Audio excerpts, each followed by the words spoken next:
రక్షణ కల్పించడానికి అది హేతు అవుతుంది. మీకు నేను ఒక ఉదాహరణ చెప్తాను, మీరు దాని వలన దీని వ్యాఖ్యానాన్ని బాగా పట్టుకోగలుగుతారు. నాయనారులని మళ్ళీ నేను ఏదో లౌకికమైన ఉదాహరణ ఎందుకు తేవాలి, మనకి 63 నాయనారులు ఉన్నారు. అంటే శివుని యొక్క అనుగ్రహము చేత తరించిపోయిన మహాపురుషులు. ఆ 63 నాయనారులో గుగ్గుల కలయ నాయనారు అని ఒక ఆయనకి ముందు అసలు గుగ్గుల అన్న పేరు కలపలేదు. కలయ నాయనారు ఆయన పేరు. అమృతఘటేశ్వరుడు ఉన్న క్షేత్రంలో పుట్టారు ఆయన పేరు కలయ. అందుకని ఈయన పేరు కూడా కలయ అని పిలుస్తూ ఉండేవారు. ఈ కలయ నాయనారికి ఒక లక్షణం ఉండేది. ఆయన చేసే పూజ ఏమిటో తెలుసా అండి? ఆయన ఎప్పుడు భగవంతుడి దగ్గర కూర్చొని అనుకునేవాడు, సుగంధిం పుష్టివర్ధనం అంటారు కదా, త్రయంబకం అని పిలుస్తారు కదా, 3 కన్నులు ఉంటాయి కదా, ఆయన వస్తుంటే సువాసనలు వస్తాయి కదా.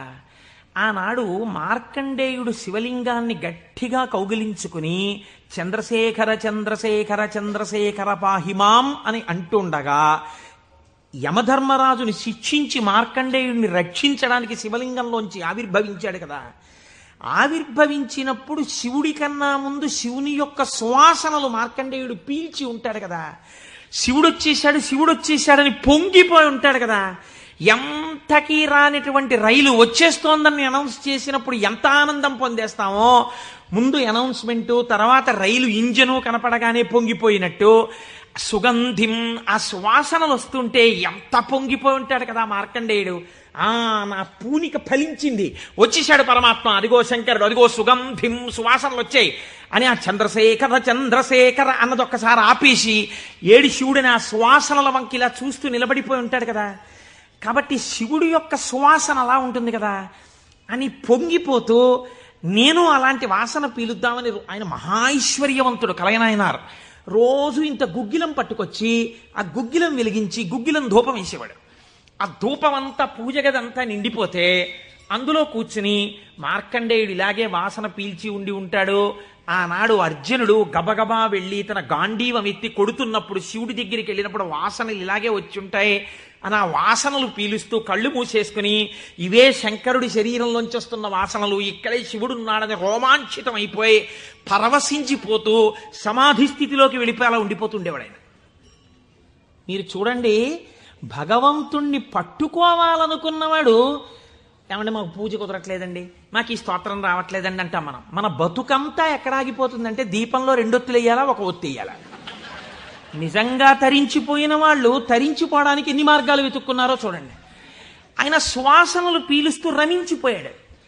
శంకరుడు చూశాడు, వీడు రోజు గుగ్గిలం పట్టుకొచ్చి వేసి ఇన్ని రకాల దర్శనాలు చేసేస్తున్నాడు రా, గుగ్గిలం పొగ అడ్డం పెట్టుకుని. ఎంత చిత్రం రా ఇది, గుగ్గిలం పొగకి వీడు సమాధిలోకి వెళ్ళిపోతున్నాడు. అసలు ఈ గుగ్గిలం కొనలేని స్థితి తెస్తే ఏం చేస్తాడో చూద్దాం అనుకున్నాడు. ఐశ్వర్యం అంతా క్షీణింపచేశాడు. ఆయనకి మనస్సు శివుడి మించి పోలేదు. ఎలాగో అలా నానా కష్టాలు పడి ఇంత గుగ్గిలం తెచ్చి శంకరుడికి వేసి ఆ వాసన పీల్చేటప్పటికి సమాధిలోకి వెళ్ళిపోయాడు. ఇంక ఏముంది, మనస్సు అలవాటు పడిపోయింది. ఇంత పొగొచ్చేటప్పటికి అంతే సమాధిలోకి వెళ్ళిపోతాడు. ఎంత తేలికండది. అగరత్తు వెలిగించకుండా ఉంటాం కదా, అగరత్తు వెలిగిస్తే గుగ్గిలైనా సమాధిలోకి వెళ్ళిపోతాడు అంతే. ఈ స్థితి చూసి శంకరుడు భార్యాబిడ్డలు తినడానికి కూడా అన్నం మెతుకు లేకుండా చేశాడు. చూద్దాం ఏం చేస్తాడు. భార్యాబిడ్డలు పస్తులున్నారు. అన్నమో రామచంద్ర అని ఆ భార్య మహాపతివ్రత. ఆవిడ తన మెడలో ఉన్నటువంటి మంగళసూత్రాన్ని తీసి నాయనారికిచ్చి, అయ్యా మీరిది పట్టుకెళ్ళి వెలకట్టి అమ్మించి డబ్బు పట్టుకుని రండి, దాంతో మనం కొన్నాళ్ళు భోజనం చేద్దామని. తప్పకుండా తీసుకొస్తానని ఆ మంగళసూత్రాలు చేతిలో పట్టుకుని శివ శివ శివ శివ అని సంతోషపడిపోతూ వెళ్ళిపోతున్నాడు. శంకరుడు ఒక పెద్ద బండిలో గుగ్గిలం బస్తాలు వేసుకుని ఎదురొచ్చాడు.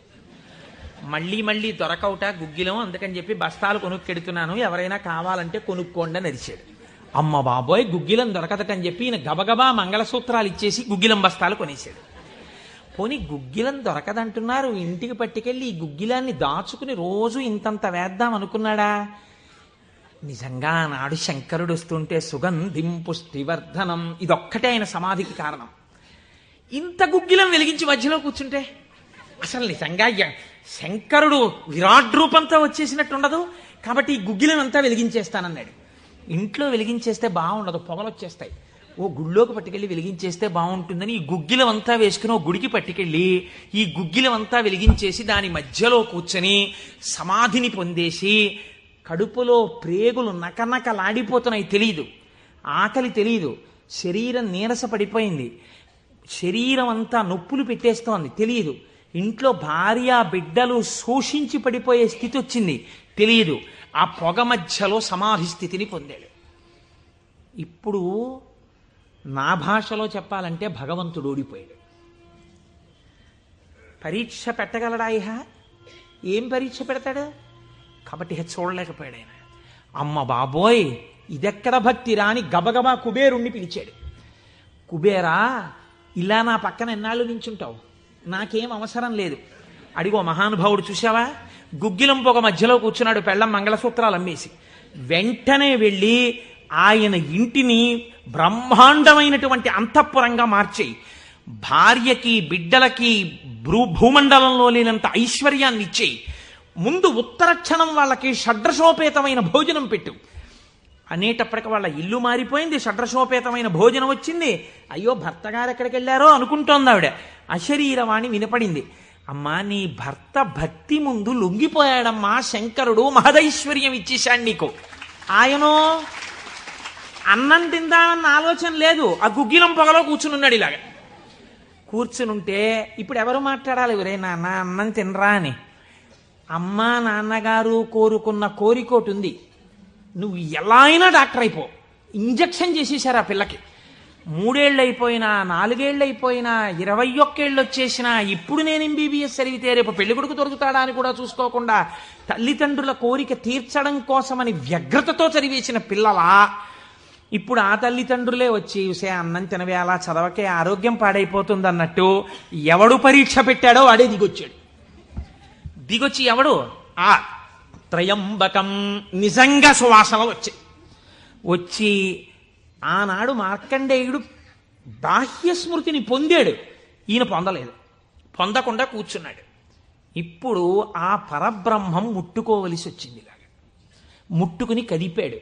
ఓయ్ కలయా కలయా అని పిలిచాడు. పిలిస్తే ఆయన గభాలన బాహ్య స్మృతిని పొంది అబ్బా శంకరుడు వచ్చేసాడన్నాడు. నిజంగా కనపడితే ఇలా అరుపులు కేకలు ఉండవు. కన్నులంబట నీరు కారిపోతూ ఆ స్వామి పాదాల మీద పడిపోయి ఏ సుగంధిం పుష్టివర్ధనం అన్నాడు. ఆ సువాసన పీలుస్తూ అలా పడిపోయి ఉండిపోయాడు. శంకరుడు భుజాలు పట్టుకుని లేపి, ఒరే నాన్న, నువ్వు ఇంటికి వెళ్ళింత అన్నం తినరా, నా కడుపు నిండుతుంది, తొందరగా బయలుదేరరా నాయన, ఇక్కడ ఎన్ని నైవేద్యాలు పెట్టినా నాకు వంట పట్టట్లేదురా, నువ్వు ఇలా పడిపోతే తొందరగా వెళ్ళరా బాబు, నీకు ఎక్కడ లేని ఐశ్వర్యం ఇచ్చేశాను, కావలసినంత గుగ్గిలం వేసే, ముందు వెళ్ళి అన్నం తినన్నాడు. అప్పుడు ఆయన ఇంటికి వెళ్ళాడు. ఇంటికెళ్ళి షడ్రసోపేతమైనటువంటి భోజనాన్ని నాయనార్ స్వీకరించాడు. దీన్ని గుగ్గిల నాయనార్ అంటారు పెరియ పురాణంలో. ఎందుకంటే శివపురాణం చెప్పుకుంటూ నాయనార్ల చరిత్రని అనుసంధానం చేసి ఉత్తరాయణ పుణ్యకాలంలో నాయనార్ల గురించి వింటే పార్వతీ సహితుడైనటువంటి ఆ పరమశివుడు పొంగిపోయి పరవశించిపోతాడు. అందుకే లౌకికమైన ఉదాహరణలు మానేసి అవసరమైన చోట నాయనార్ల చరిత్రలే కలిపేద్దాం. ఇలా 63 మంది నాయనార్ల గురించి నేను చెప్పగలిగితే నా జన్మధన్యం అయిపోతుంది అని ఒక నాయనార్ని కలిపాను ఇవాళ. కనుక ఒకనాడు ఒక విచిత్రం జరిగింది. భక్తి అంటే ఎంత చిత్రంగా ఉంటుందో చూడండి. ఈ గుగ్గిల నాయనార్ జీవితంలోనే ఆ పక్కనే ఉన్నటువంటి రాజ్యంలో ఒక శివలింగం ఒకటి ఉంది. ఆ శివలింగం మొన్నను మేము కంచి వెళ్ళాం. ఆ కంచి వెళ్ళినప్పుడు శివలింగం ఇలా ఉంటుంది, గొట్టంలాగా కింద వెడల్పుగా ఉంటుంది, పైకి వెళ్ళే కొద్దీ సన్నగా ఉంటుంది. అటువంటి శివలింగం ఒకటి బాగా ఎత్తుగా ఉన్నటువంటి పీఠం మీద ఉంది. ఒక చిన్న పిల్ల ఆ శివలింగం దగ్గరికి వెళ్ళింది. అరమరిక తెలియని పిల్ల. ఆ పిల్ల వెళ్ళి చేతిలో ఒక తుమ్మి పువ్వు పట్టుకుని వెయ్యాలనుకుంది. ఆ పీఠం పట్టుకుంది, ఎగిరింది, ఎక్కింది, అందలేదు.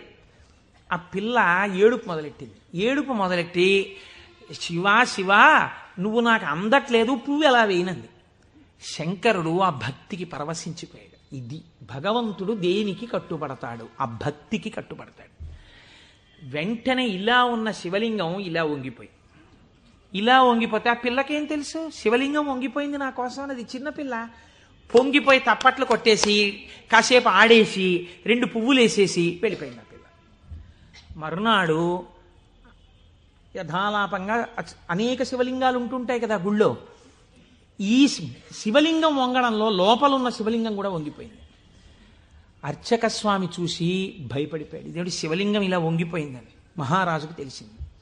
ఇది ఏదో అరిష్టం జరుగుతుంది, శివలింగం వంగింది ఏమిటని భయపడ్డారు. ఈ శివలింగానికి వంపు దిద్దిలా పైకి తీయాలి. వాళ్ళకి ఉన్న తెలివితేటలు ఏమిటంటే ఈ వంగిపోయినటువంటి శివలింగానికి పెద్ద పెద్ద ఇనప గొలుసులేసి ఏనుగులకు కట్టి లాగించారు. ఇన్ని ఏనుగులు ఇనపగొలు, ఇవన్నీ నేను పుక్కిట పురాణాలు నా సొంతంగా చెప్తున్నాను అనుకుంటున్నారా? ఈ దేవాలయాలు ఉన్నాయి ఇప్పటికీ. నా జీవితంలో ఈశ్వరుడు అనుగ్రహిస్తే ఎప్పటికైనా ఈ 63 నాయనార్ల శివాలయాలు దర్శనం చేయాలని నా కోరిక. ఈ వంగిపోయిన శివలింగాన్ని ఇనప గొలుసులో పెట్టి ఏనుగులు లాగుతుంటే గొలుసులు తెగిపోయాయి. శివలింగం వంపు దిద్దబడలేదు. ఇది ఎవరో గుగ్గిల్ నాయనారికి చెప్పారు. శివలింగం వంగిందిట, ఇనప గొలుసులేసి లాగుతున్నారట, లాగుతుంటే గొలుసులు తెగిపోతున్నాయిట. ఆయన ఎంత బాధపడిపోయి కింద పడి ఏడిచి దొల్లేశాడు. శంకరా, మీ కంఠానికి ఇనప గొలుసులేసి ఏనుగులతో లాగారా? ఎంత ఒరిసిపోయిందో ఆ కంఠం అని. అంతే, విన్న చోటు నుంచే పరిగెత్తి పారిపోయాడు పక్క రాజ్యానికి. పారిపోయి గుళ్ళోకి వెళ్ళి అన్నం లేదు, నీళ్లు లేవు, ఒగరుస్తూ ఒంటి నిండా చెమటలు పట్టుకుని, ఈశ్వర, మీకు జరిగినటువంటి అపరాధం నా శరీరమునకు పొందేటటువంటి ఖేదంతో పోవాలని మీ వంపు దిద్దడం కాదు, మీ వంపు దిద్దడానికి మీకు ఇనప గొలుసు లేచి లాగినప్పుడు మీ కంఠం నొక్కుకుని ఉంటుంది, ఆ శిక్ష నేను అనుభవిస్తానని ఒక గొలుసు, తన మెడలో ఉన్నటువంటి గొలుసుని శివలింగపు వంపుకేసి గట్టిగా లాగాడు. తన కంఠం ఒరిసిపోయి తెగాలని. తన కంఠం తెగలేదు, శివలింగం వంపు ఇలా పైకి లేచిపోయింది. ఆ వంపు దిద్దినటువంటి వాడు గుగ్గిల నాయనారు. ఇప్పుడు మీరు నాకు చెప్పండి, బ్రతికున్న నాళ్ళు గుగ్గిల నాయనారు ఏం చేశాడు డబ్బు సంపాదించడానికంటే ఎవ్వరికీ తెలియదు. ఇంట్లో పర్సులోంచి 10 రూపాయలు తీస్తే 1000 రూపాయలు మళ్ళీ ఇంకో రూపంలో వచ్చేస్తుండేవి. అంత చిత్రంగా ఆయన మహదైశ్వర్య సంపన్నుడై, అందుకే అంటారు శాస్త్రంలో, ఐశ్వర్యము కావాలన్నవాడు శివారాధన చెయ్యాలి. శివారాధన అపారమైన ఐశ్వర్య హేతువు. అందున దక్షారామం లాంటిదైతే గొప్ప భోగస్థానం కూడా. అంత ఐశ్వర్యంతో జీవిస్తూ శివభక్తిని విడిచిపెట్టలేదు. శివభక్తితో ఐశ్వర్యంలో ఉన్నాడు. అంత్యమునందు తేలికగా శరీరం విడివడి హాయిగా పరమశివుని యొక్క పాదములలో కలిసిపోయాడు. ఇప్పుడు మీరు చెప్పండి, అమరకోశంలో మహానుభావుడు అమరసింహుడు శివశబ్దానికి సజ్జనుల యొక్క మనస్సు రమించేటటువంటి స్వరూపము కలిగిన వాడు అని శివశబ్దానికి అర్థం చెప్పడంలో ఎంత గంభీరమైన అర్థం ఉందో మీరు చూడండి.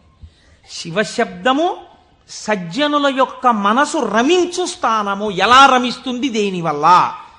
దానికి ఈ కారణం ఆ కారణం అని చెప్పడం కుదరదు.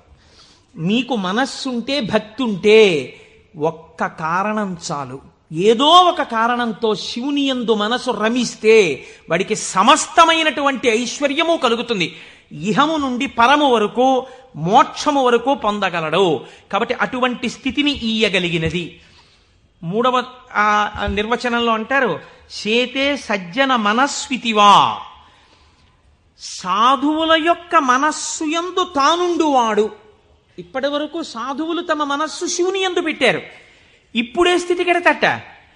ఇదే భృంగీచ్ఛా నటనోత్కట కరిమదగ్రాహీ స్ఫురన్మాధవా లాదో నాదయుతో మహాసితవపు పంచేషు బాణాధృత సత్పక్షస్సు మనోవనేషు నపునః సాక్షాన్మదీయే మనోరాజీవే భ్రమరాధిపో విహరతాం శ్రీశైలవాసీ విభుః అని పిలుస్తారు శంకరాచార్యులు వారి శివానందలహరిలో.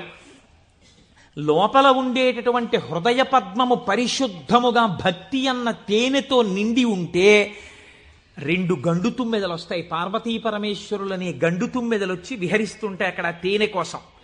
ఇప్పుడు ఎవరి మనస్సు నిరంతరము శివనామము పట్టుకుని రమించిపోతోందో, ఎవరు శృతి ప్రమాణము చేత పరవశించిపోతున్నారో అటువంటి వారి మనస్సు యందు పరమశివుడే వెళ్ళి చేరి ఉంటాడు.